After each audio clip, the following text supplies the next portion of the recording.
जरा मोटी मोटी बातें इस सर्वे की, बड़ी बातें आपको मैं बता दूं, फिर और रिएक्शन लेंगे। नरेंद्र मोदी लगातार तीसरी बार सत्ता में वापसी कर सकते हैं, इस वक्त सर्वे में हमको यही दिखाई दिया। जवाहरलाल नेहरू के बाद नरेंद्र मोदी इकलौते ऐसे प्रधानमंत्री होंगे जो लगातार तीसरा चुनाव जीतकर आ सकते हैं। अगर यह ओपिनियन पोल सही है तो समझिए कि इतिहास रचने वाला है। जो कारनामा इंदिरा गांधी भी नहीं कर पाई वो नरेंद्र मोदी कर सकते हैं। 1962 के बाद कोई प्रधानमंत्री ऐसा नहीं हुआ देश में जो लगातार 3 चुनाव जीता हो। इंदिरा गांधी ने 3 चुनाव जीते जरूर थे, लेकिन वो लगातार 3 चुनाव नहीं जीती थी। इस ओपिनियन पोल से एक मैसेज बिल्कुल क्लियर है, देश के 100 करोड़ वोटर खिचड़ी सरकार के भरोसे नहीं रहना चाहते, वो एक क्लियर मैंडेट देना चाहते हैं। इंडिया अलायंस के लिए भी स्पष्ट संदेश है, अगर 26 दल मिलकर चाहेंगे कि एक को हरा दें तो आज वो हालात नहीं। देश एक नेता को बागडोर सौंपने के मूड में, 26 नेताओं को बागडोर सौंपना नहीं चाहता। तीसरी बात, कांग्रेस अभी भी इंडिया अलायंस की सबसे कमजोर कड़ी दिखाई दे रही है। राहुल गांधी, मल्लिकार्जुन खड़गे मिलकर भी 100 के आंकड़े के पास नहीं पहुंच रहे हैं। कांग्रेस हिंदी बेल्ट में बीजेपी को हरा ही नहीं पा रही है। अरविंद केजरीवाल हो और राहुल गांधी दिल्ली और पंजाब में साथ लड़ते हैं तो कुछ सीटों का फायदा होगा, लेकिन इन दोनों राज्यों के आगे यह गठबंधन काम करता हुआ कहीं दिखाई नहीं दे रहा। गुजरात में भी इसका कोई प्रभाव नहीं है। बीजेपी के लिए अभी भी दक्षिण के 5 राज्य एक ऐसा मुहाज है जो जहां की चढ़ाई उसे भी करनी है, यह मुश्किल है। उसके लिए अच्छी बात यह है कि कर्नाटक में उसे बढ़त मिल सकती है। कर्नाटक में बीजेपी को 20 सीटें मिल रही हैं, लेकिन आंध्र प्रदेश में बीजेपी का खाता खुलना मुश्किल है। तमिलनाडु में बीजेपी की पार्टनर AIADMK स्टालिन के आगे कमजोर है। तमिलनाडु में हर चुनाव में उल्टा पुल्टा होता है, लेकिन स्टालिन ज्यादा उल्टा पुल्टा होने नहीं दे रहे हैं। केरल में बीजेपी शून्य है, शून्य ही रहेगी, अभी तक यही आसार हमें दिखे। तेलंगाना में थोड़ा बढ़ रही है पार्टी, लेकिन KCR के पीछे ही है। सबसे बड़ा मैसेज है उत्तर प्रदेश से, मोदी और योगी का प्रदेश। जो राज्य किसी भी पार्टी को सत्ता में बैठाता है, वहां अखिलेश यादव, जयंत चौधरी, राहुल गांधी साथ आ भी जाएं तो तीनों मिलकर मोदी और योगी को टक्कर भी नहीं दे पा रहे। हराने की बात तो छोड़िए, नरेंद्र मोदी अगर तीसरी बार प्रधानमंत्री बन रहे हैं तो उसके पीछे यूपी ही है। इंडिया के अलायंस पार्टनर्स में एक ममता बनर्जी हैं जो कमाल करती हुई हमें दिखाई दे रही हैं। ममता पहले 22 पर थी, इस बार 29 सीटें तक जीत सकती हैं। नीतीश कुमार अपना ग्राउंड लूज कर रहे हैं, उनका संयोजक बनने का सपना टूट सकता है। 16 सीट से नीतीश सिंगल डिजिट पर आ रहे हैं। लालू की पार्टी दम लगा रही है तो 0 से 7 पहुंच रही है। बड़े राज्यों में देखें तो बीजेपी को टक्कर महाराष्ट्र में मिल रही है।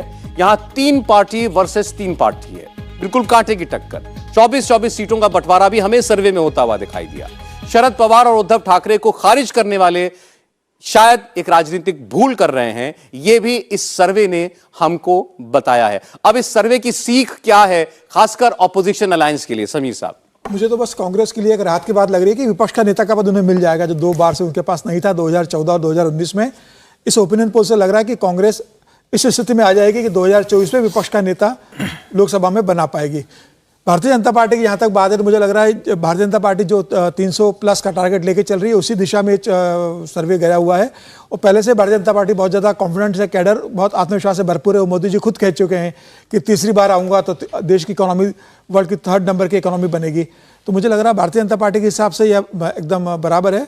कांग्रेस के लिए जरूर राहत है कि विपक्ष नेता पद पा लेगी, इससे ज्यादा कांग्रेस के लिए कुछ भी अच्छा नहीं है। कांग्रेस के लिए जो कम से कम एक बेंचमार्क उन्होंने शायद रखा हो, एक लक्ष्य रखा हो 100 सीटों का, उससे भी काफी पीछे पार्टी जो है ठहरती हुई हमें दिखाई दे रही है। और उसकी सबसे बड़ी वजह विनोद जी ये दिखाई दे रही है कि आप डायरेक्ट कॉन्टेस्ट में अभी भी भाजपा को वो डेंट नहीं दे पा रहे, वो सीट नहीं निकाल पा रहे, मिलकर भी नहीं दे पा रहे हैं। विनोद जी, नहीं, आपका सर्वे जो है उसके हिसाब से तो यही नतीजा निकलता है, लेकिन मुझे लगता है आपने सीख की बात कही। सीख क्या है इसके लिए? क्योंकि सीख उसी को दी जानी चाहिए ना जो जिसके चांसेस हो कि वो इम्तिहान में पास हो पाएगा कि नहीं हो पाएगा, तो सीख तो उसी को दी जानी चाहिए। देखिए, सबसे बड़ी सीख तो है अभी क्या है, अभी ये अलायंस बना है और बनने के बाद सर्वे हुआ। सबसे बड़ा सवाल है अलायंस की क्रेडिबिलिटी का। जो इस एक बच्ची ने सवाल पूछा था कि एकजुट रहेंगे कि नहीं रहेंगे, हम लोग भी अपने संबोधन में बार बार सवाल उठा देते हैं कि वहाँ ये झगड़ा, वहाँ ये झगड़ा, वहाँ ये झगड़ा, वहाँ ये झगड़ा, बहुत सारे झगड़े हम बता देते हैं जो हैं भी। तो इसलिए जनता के बीच में अभी पहले तो संशय है कि भाई अलायंस कितना एकजुट रहेगा, और अगर एकजुट रहेगा तो वोट ट्रांसफर हो पाएगा कि नहीं हो पाएगा। तो सबसे पहले तो सीख यही है कि जितने 26 दल मिले हैं उनकी सब जिम्मेदारी है, अगर वाकई 2024 में वो बीजेपी और नरेंद्र मोदी जी को हराना चाहते हैं राजनीतिक रूप से, तो उनकी जिम्मेदारी है कि इस अलायंस को ग्राउंड पर भी उतारें, अपने वर्कर के बीच में, अपने वोटर्स के बीच में, और इस अलायंस को ग्राउंड पर उतार करके वोट ट्रांसफर की जो बात हम लोग करते हैं उसको रियलाइज कराएं। नंबर 1, तब क्रेडिबिलिटी बनेगी। नंबर 2, एक विजन पेश करना पड़ेगा कि भाई इस सरकार की क्या क्या कमियां हैं वो आप सामने लाइए क्रेडिबल तरीके से, और आप क्या करोगे उनको दूर करने के लिए, और देश के लिए आपका सपना क्या है वो आप सामने लाइए। 2, और तीसरी चीज ये है कि आप भले नेता न चुन पाए या नेता न दें रणनीति के तहत, आप जो नेता अपने क्षेत्रों में हैं वो कम से कम अपने वोटर्स को, अपने सपोर्टर्स को यह मैसेज दें कि देखिए अभी जो सरकार केंद्र में चल रही है उसमें आपका कोई से नहीं है, कोई हिस्सेदारी नहीं है, इसलिए राजनीतिक रूप से अगर आपको केंद्र की सत्ता में हिस्सेदारी चाहिए, हमारे राज्य को, हमारे स्टेट को, तो इस पार्टी को हमको वोट दीजिए और हम इसको करेंगे। मतलब मैं ये बता रहा हूं सीख की बात। अगर ये सब करने में कामयाब होते हैं तो चुनाव में टक्कर होगी, मजेदार टक्कर होगी। और फिर मैं उसी पर आ रहा था, इस सर्वे से आपको ये इस अलायंस की लिमिटेशन नजर नहीं आई कि इनके पास एक दूसरे को देने के लिए है नहीं राज्यों में कुछ?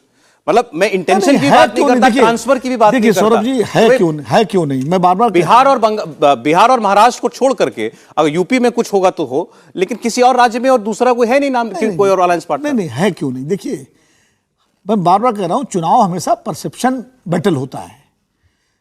अगर परसेप्शन बैटल ना होता तो 2014 में नरेंद्र मोदी जी को रामविलास पासवान, जो उनको लगातार पानी पी कर कोसते रहे, साथ लेने की जरूरत न पड़ती, साथ लिया ना। तो इसलिए परसेप्शन बैटल का बड़ा महत्व होता है। अगर 1989 में बीजू पटनायक और एनटी रामाराव का यूपी में कुछ नहीं था जी, डीएमके का यूपी में कुछ नहीं था, लेकिन ग्रैंड अलायंस जब बना और लोगों को लगा ये अलायंस जो है उसका परसेप्ट, जब एक साथ आप कैंपेन करते हैं, आप एक साथ जो है जनता के बीच जाते हैं, अपनी बात कहते हैं, तो उसका असर पड़ता है और जो इन्फ्लुएंस वोटर होता है वो फिर आपके साथ चलता है। अगर ये अलायंस इंटैक्ट रहता है, नेताओं के छोटे मोटे झगड़े सुलझ जाते हैं, सीट शेयरिंग सही ढंग से हो जाती है और एक साथ ज्वाइंट कैंपेनिंग करते हैं, तो निश्चित रूप से जमीन पर इसका असर पड़ेगा। अभी आप वो बात कह रहे हैं कि 1+1 2 ही नहीं 11 भी हो सकता है। 200 दिन अभी बाकी हैं। ठीक, प्रदीप जी। देखिए 1+1 11 होने के कोई आसार नहीं है, क्योंकि जमीन पर उस तरह की स्थिति नहीं है। जो यूपीए है उसमें ही वो ट्रांसफर की बात हो सकती है, वो झारखंड में, बिहार में, महाराष्ट्र में, तमिलनाडु में, ये 4-5 राज्य हैं जहां वो ट्रांसफर हो सकता है। बाकी जगह जहां कांग्रेस और बीजेपी की सीधी लड़ाई है, उसमें किसका वोट किसको ट्रांसफर होगा? पश्चिम बंगाल में ममता बनर्जी अपना वोट किसको ट्रांसफर कर देंगी, या कांग्रेस और सीपीएम किसको वोट ट्रांसफर कर देंगे? तो वो जो बात हो रही है कि एक के खिलाफ एक हो जाए, हम कह रहे हैं वो भी हो जाए तो भी ये जो सिचुएशन है वो बदलने वाली नहीं। उसकी सबसे बड़ी वजह है कि चुनाव जीते जाते हैं मुद्दों पर, और उस मुद्दे में एक केंद्रीय मुद्दा होना चाहिए जो लोगों की इमेजिनेशन कैच कर सके। आप जितने चुनाव देखिए जो जीते गए हैं, उनमें कोई ना कोई एक केंद्रीय मुद्दा रहा है। इस गठबंधन का केंद्रीय मुद्दा क्या है? मोदी हटाओ। मोदी जनतंत्र को मोदी ने खत्म कर दिया है। जो पश्चिम बंगाल के दृश्य देख रहा है उसको कैसे लगेगा कि मोदी ने जनतंत्र खत्म कर दिया है? तो ये केवल आप बोलने के लिए, नैरेटिव बनाने के लिए, ये मीडिया स्पेस लेने के लिए ये सब कर सकते हैं, लेकिन आपके पास कोई मुद्दा नहीं है, आपके पास लीडरशिप नहीं है, आपके पास वोट का आधार उतना बड़ा नहीं है, आपके साथ कोई मल्टी स्टेट पार्टी नहीं है कांग्रेस को छोड़कर, और कुछ हद तक जो है वो आम आदमी पार्टी है जो 2 राज्यों में है। तो इसका जो मेरे हिसाब से सीख है वो ये है कि विपक्ष को 2029 की तैयारी करनी चाहिए। चलिए, इस सर्वे का जो निष्कर्ष है प्रदीप जी ने और बाकी मेहमानों ने अपने अपने तरीके से आपके सामने रखा है। एक छोटी सी टिप्पणी जोड़ दूं। देखिए, हम लोग कह रहे हैं कि मोदी जी के लिए कांग्रेस का संकट तो बड़ा हो गया है। अभी ये एक ट्वीट किया है कांग्रेस ने, राग ईरानी, और अभी हम लोग चर्चा कर रहे थे कि अमेठी में लड़ेंगे राहुल गांधी की नहीं, अगर लड़ने लायक रहेंगे तो पक्का लड़ेंगे।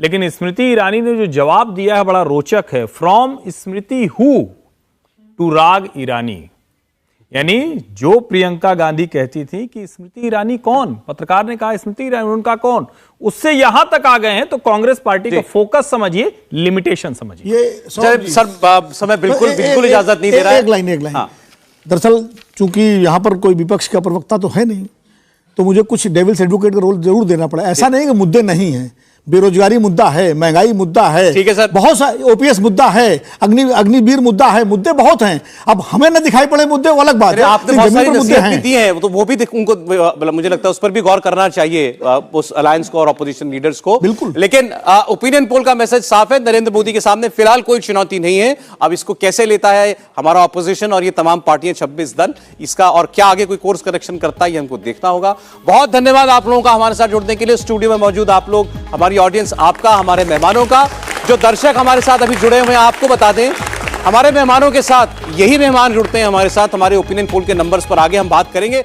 इंडिया टीवी हर वक्त हर जगह डाउनलोड करने के लिए सर्च करें India TV news Google play store या ऐप स्टोर पर।